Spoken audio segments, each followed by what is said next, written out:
नमस्कार, इन खबर में आपका स्वागत है। मैं विद्याशंकर तिवारी हूं।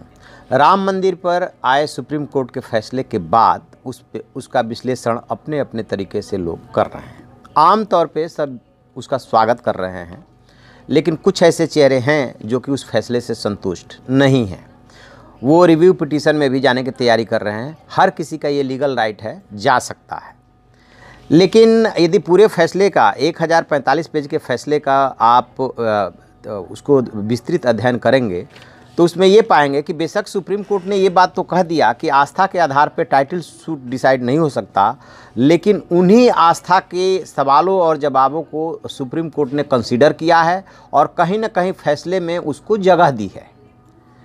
फिलहाल जो हम बात कर रहे हैं वो बात कर रहे हैं कि इस फैसले में एएसआई की रिपोर्ट का बहुत महत्वपूर्ण कंट्रीब्यूशन है और एएसआई ने कोई एक दो बार नहीं कई बार खुदाई की है।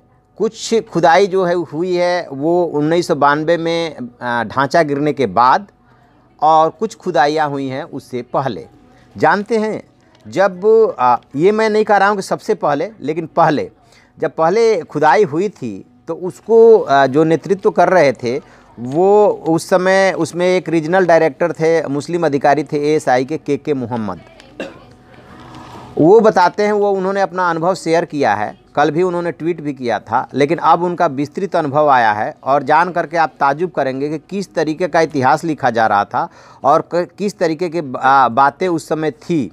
वो ये कह रहे हैं कि 76-77 में जो है आर्कियोलॉजिकल सर्वे ऑफ इंडिया के रीजनल डायरेक्टर रहे के मोहम्मद अपना अनुभव शेयर कर रहे हैं कि बीबी लाल की अगुवाई में वो काम चल रहा था अयोध्या में और मैं स्कूल ऑफ आर्कियोलॉजी से अयोध्या की खुदाई का हिस्सा बना था। मेरे साथ 10 लोग और थे। खुदाई में बाबरी मस्जिद के नीचे मंदिर के अवशेष मिले थे।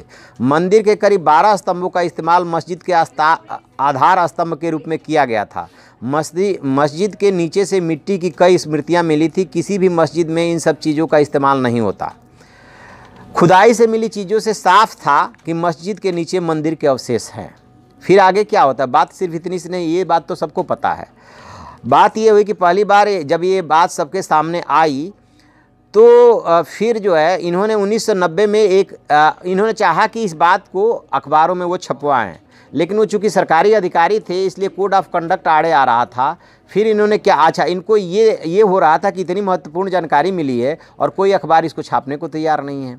फिर इन्होंने क्या किया कि 1990 में अंग्रेजी अखबार को लेटर टू एडिटर लिखा और उसमें जो है लिख रहे हैं कि मेरा जो लेटर है वो उस वक्त मद्रास अब चेन्नई के सुपरिटेंडिंग आर्कियोलॉजिस्ट था उस समय, ये मतलब कि जब इन्होंने भेजा था और सरकारी नौकरी में रहते हुए ऐसा कर नहीं सकते थे, तो उस लेटर टू एडिटर जो है उस अंग्रेजी अखबार में छप गया।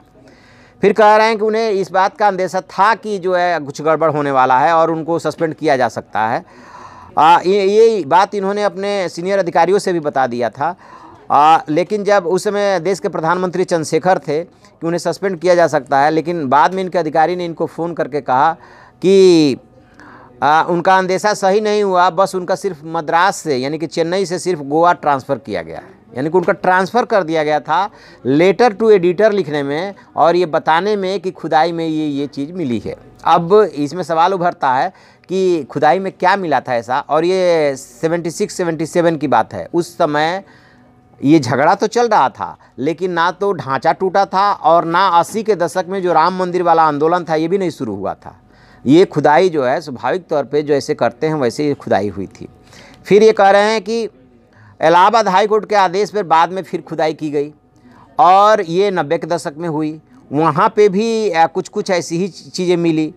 तो ये बता रहे हैं कि उसमें क्या क्या मिला, तो कलश का अमलका मिला, 263 से ज़्यादा मूर्तियाँ मिली थी और इनका कहना है कि किसी भी मस्जिद के एरिया में ये सब चीज़ें नहीं हो सकती। खुदाई में इनस्क्रिप्ट विष्णु हरिशिला फलक मिली जिस पर लिखा हुआ था कि यह मंदिर उस विष्णु के लिए है जिसने बाली को मारा था। अब सोचिए, जिसने 10 सिर वाले को मारा था। इस खुदाई से पहले ही जो है ये तो उस खुदाई की बात कर रहे हैं। अब फिर जब हम आते हैं उसके बाद वाली खुदाई पे कि कोई दबाव नहीं था, बस हम अपना काम करते थे, खुदाई का परिणाम चाहे जो सामने है।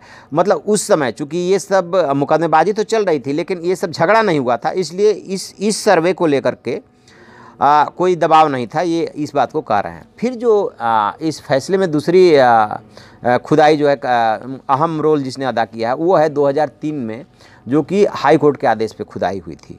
तो उस समय जो थे डॉक्टर बुद्धि रश्मि मणि थे उसके हेड, तो वो कह रहे हैं कि लखनऊ बेंच के निर्देश पे एएसआई की टीम ने 12 मार्च 2003 से 9 अगस्त 2003 तक खुदाई की थी। इस खुदाई के दौरान कई ऐसे पुरानी वस्तुएं मिली जिनकी अहमियत को सुप्रीम कोर्ट की 5 सदस्यीय पीठ ने माना। इस खुदाई की 50 सदस्यीय टीम का नेतृत्व उस समय यही कर रहे थे, मणि कर रहे थे, और जो कि अब राष्ट्रीय संग्रहालय के संस्थान के कुलपति के पद पर हैं। अगस्त 2019 में अभी जस्ट रिटायर हुए हैं। उस समय भी वो भारतीय पुरातत्व परिषद के उपाध्यक्ष थे। फैसला आने के बाद उन्होंने कहा है कि सुप्रीम कोर्ट के फैसले की न्यूज़ 16 साल पहले तब पड़ गई थी जब खुदाई में उन्हें मंदिर और मूर्ति के अवशेष मिले थे। ये कह रहे हैं बुद्धि रश्मि मणि की हाई कोर्ट के लखनऊ बेंच की जो रिपोर्ट हमने सौंपी थी, तब उसके आखिर में ये सब बातें लिखी हुई है कि जो अयोध्या मामले की सुनवाई के दौरान सुप्रीम कोर्ट और एएसआई की रिपोर्ट पर बहस का आधार बनी। खुदाई के दौरान वहाँ मंदिर के अवशेष मिले, देवी देवताओं की प्रतिमाएं और मंदिर के पिलर मिले। इससे पहले खुदाई में सिक्के, पुरानी ईंटें भी एकत्र की गई। हर रोज़ जो भी खुदाई में मिलता था उसी शाम को रिपोर्ट तैयार की जाती थी। तो इस तरीके से ये दो खुदाई एएसआई की, एक 76-77 और दूसरी खुदाई जो 2003 में हुई है, और एक और 90 के दशक में हुई थी। लेकिन 2003 और 1976-77 वाले की काफ़ी महत्वपूर्ण भूमिका रही। और ख़ास बात यह कि 76-77 में जो खुदाई हुई थी उसमें एक महत्वपूर्ण हिस्सा थे जो रीजनल डायरेक्टर हैं के मोहम्मद, और उनको सिर्फ इसलिए जो है उनका ट्रांसफ़र किया गया था क्योंकि लेटर टू एडिटर में जो है उन्होंने इस बात को लिख कर दिया था कि ये चीज़ें मंदिर से संबंधित मिली है और ऐसी जगह पे मस्जिद नहीं हो सकती।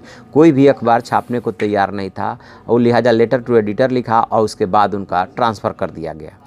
तो ये कुछ है तथ्य हैं जिसकी वजह से या जिन्होंने जो है सुप्रीम कोर्ट के फैसले में अहम भूमिका निभाई। भाई एएसआई की खुदाई तो साइंटिफिक तरीके से होती है, साइंटिफिक तरीके से उसकी जांच होती है, आप उसको कैसे नकार सकते हैं। ये भी नहीं कह सकते कि एएसआई की इस खुदाई के आधार पर ही सबको, लेकिन एक सपोर्टिंग एविडेंस बहुत बड़ा ये रहा, चाहे हाई कोर्ट का फैसला 2010 में आया हो तब, और चाहे सुप्रीम कोर्ट का फैसला आया तब। तो आप ऐसी खबरों के लिए देखते रहिए हमारा डिजिटल चैनल इन खबर। Thank you. इन खबर चैनल को सब्सक्राइब करें और बेल आइकन दबाना ना भूलें।